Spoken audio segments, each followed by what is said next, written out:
우리가 학교에선 단 한 번도 배운 적이 없는데 어쩌면 우리 인생에서 가장 중요한 기술일지도 모르는 게 하나 있습니다. 오늘 이 시간에는요, 바로 카피라이팅이라는 이 특별한 열쇠로 여러분 안에 잠자고 있는 가능성을 어떻게 활짝 열 수 있을지 그 방법에 대해 한번 이야기해볼까 합니다.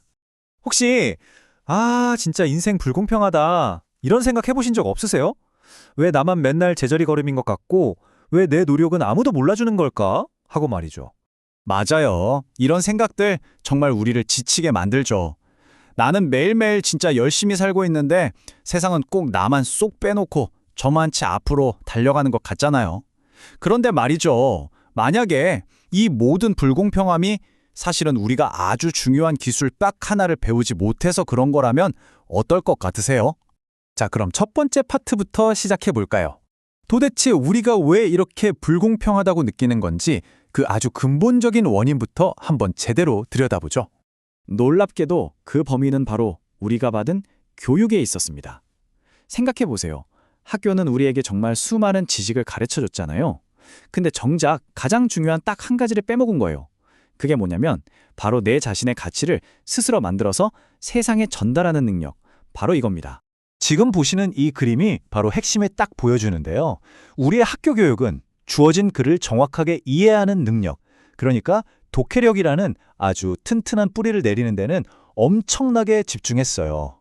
하지만요, 스스로 판단하고 또 스스로 생각하고 그걸 표현하고 더 멀리까지 전달하는 능력, 즉 하늘을 향해 풍성한 가지를 쭉 뻗어나가는 바로 그 힘은 가르쳐주지 않았던 거죠. 자, 그렇다면 그 텅 비어버린 가지, 이걸 어떻게 다시 키워낼 수 있을까요? 그 해답은요, 놀랍게도 우리가 한 번도 제대로 배워본 적 없는 완전히 새로운 언어 기술에 있습니다. 이 문장, 와, 정말 강렬하지 않나요? 이게 바로 저자가 말하는 카피라이팅의 진짜 본질입니다. 그러니까 단순히 광고 문구나 예쁘게 쓰는 그런 기술이 아니라는 거예요. 그게 아니라 내가 어떤 최악의 상황에 처하더라도 내 가치를 증명해내고 결국에는 살아남게 만드는 아주 근본적인 힘이라는 거죠. 네, 바로 이거예요. 카피라이팅이라는 건 결국 우리 교육이라는 거대한 퍼즐에서 빠져있던 바로 그 마지막 한 조각인 셈입니다. 즉, 나의 가치를 명확한 언어로 만들어서 다른 사람에게 제대로 전달하는 능력. 이게 바로 현대판 국어교육인 거죠. 자, 이제 카피라이팅이 무엇인지는 대충 감이 오시죠? 그럼 이제 어떻게 해야 하는지로 넘어가 봐야죠. 지금부터 카피라이팅의 게임의 룰을 완전히 바꿔버리는 첫 번째 거대한 원칙을 소개해 드릴게요. 광고를 한번 크게 두 종류로 나눠볼게요. 첫 번째는 뭔가 근사한 분위기, 브랜드를 파는 이미지 광고가 있고요.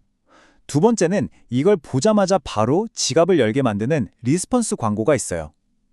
여기 표를 보시면 아시겠지만 카피라이팅이 진짜 제대로 힘을 발휘하는 무대는 바로 이 두 번째, 글자 하나하나가 전부 판매랑 직결되는 이 치열한 리스폰스 광고의 세계입니다. 자, 지금 보시는 이 내용이 어쩌면 카피라이팅에서 가장 중요한 개념일 수도 있습니다. 잘 들어보세요. 사람들은요, 제품의 스펙을 사는 게 아니에요. 그 제품이 나에게 가져다 줄 효용, 즉 이득을 사는 겁니다. 책에 아주 재미있는 일화가 하나 나오는데요. 어떤 세일즈맨이 히터의 성능이 얼마나 대단한지 막 열변을 토해요. 근데 할머니는 전혀 관심이 없으시다가 딱 한마디 물어보시죠. 그래서 나 같은 늙은이도 이걸로 따뜻하게 겨울을 날 수 있어? 바로 이겁니다. 이 질문 하나에 모든 게 담겨 있는 거죠. 이게 핵심이에요. 이 유명한 말이 있죠. 사람들은 드릴을 원하는 게 아니라 구멍을 원한다. 이게 바로 효용이라는 개념을 그냥 한 문장으로 완벽하게 설명해주는 말이에요. 우리는 드릴이라는 물건 자체가 필요한 게 아니라 그 드릴이 해결해줄 문제, 즉 벽에 뚫린 구멍을 돈 주고 사는 거라는 거죠. 좋습니다. 이제 효용이 중요하다는 건 알겠어요. 근데 문제는 이거죠. 아니, 그래서 고객이 진짜로 원하는 그 효용이라는 걸 대체 어떻게 찾아내라는 거야 싶으실 거예요. 다행히도 여기에는 아주 명확한 공식이 있습니다. 그 비법은 바로 PMM이라고 부르는 겁니다. 프로덕트 마켓 매칭. 우리말로는 제품 시장 매칭인데요. 이름 그대로예요. 내가 제공하는 제품의 가치, 프로덕트와 시장, 즉 고객이 정말 간절하게 원하는 것, 마켓을 자석처럼 착하고 일치시키는 기술이죠. 이게 바로 모든 위대한 카피의 심장이라고 할 수 있습니다. 그런데 제품 시장 매칭, 말이 쉽지 막상 이걸 찾으려고 하면 눈앞이 캄캄해지잖아요. 그쵸? 이 크고 막막하게만 보이는 개념을 아주 간단하게 풀어주는 정말 마법 같은 질문이 하나 있습니다. 바로 이 질문이에요. 딱 세 가지만 기억하세요. 누가, 무엇을 해서, 어떻게 되었나. 이 세 가지에 한번 답을 해보시는 거예요. 여기서 누가는 바로 여러분의 시장, 즉 고객이 될 거고요. 무엇을 해서 어떻게 되었는가는 여러분의 제품, 프로덕트가 제공하는 가치가 되겠죠.